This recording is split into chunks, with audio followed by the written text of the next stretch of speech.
कोटद्दू से गुंडागर्दी और तशद्दुद की इंतहाई संगीन खबर। कोटद्दू में पीटीआई रहनुमा मियां फयाज चचरा की रैली के दौरान सादा कपड़ों में मलबूस मुसल्लह अफराद ने न सिर्फ शहरियों पर तशद्दुद किया बल्कि गाड़ी पर हमला करके उसके शीशे चकनाचूर कर दिए, जिससे इलाके में शदीद खौफ हरास फैल गया। तफसीलात के मुताबिक कोटद्दू में पीटीआई रहनुमा मियां फयाज चचरा की रैली के दौरान गुंडागर्दी का नंगा नाच देखा गया।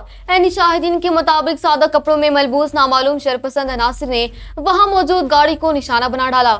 हमलावरों ने जबरदस्ती गाड़ी पर सीधा हमला करते हुए उसके शीशे तोड़ दिए और अंदर मौजूद अफराद को खौफजदा करने के लिए शदीद तोड़फोड़ और हंगामा आराई की। गाड़ी के शीशे तोड़ने के साथ साथ निजी गाड़ी से लाए गए डंडों के जरिए रैली में शरीक आम शहरियों को भी बेदर्दी से पीटा गया। इस नागहानी और पुरतशद्दुद हमले के बायस रैली में शदीद भगदड़ मच गई और कई शहरियों कारकुनान जख्मी हो गए। गाड़ी पर हमले और तोड़फोड़ की वीडियोज और मनाजिर सामने आने के बाद मुकामी शहरियों और पीटीआई कारकुनों में शदीद इश्तियाल और गुस्सा पाया जा रहा है। मियां फयाज चचरा की रैली में गाड़ी को नुकसान पहुंचाने और तशद्दुद करने के इस वाक़े पर अवामी और सियासी हलकों ने गहरी तशवीश का इजहार किया। मुतासर अफराद और शहरियों ने पुलिस और आला हुकाम से मुतालबा किया कि गाड़ी पर हमला करने और शीशे तोड़ने वाले सादा कपड़ों में मलबूस अनासिर की फौरी निशानदेही करके उन्हें गिरफ्तार किया जाए और कानून के मुताबिक सख्त से सख्त सजा दी जाए।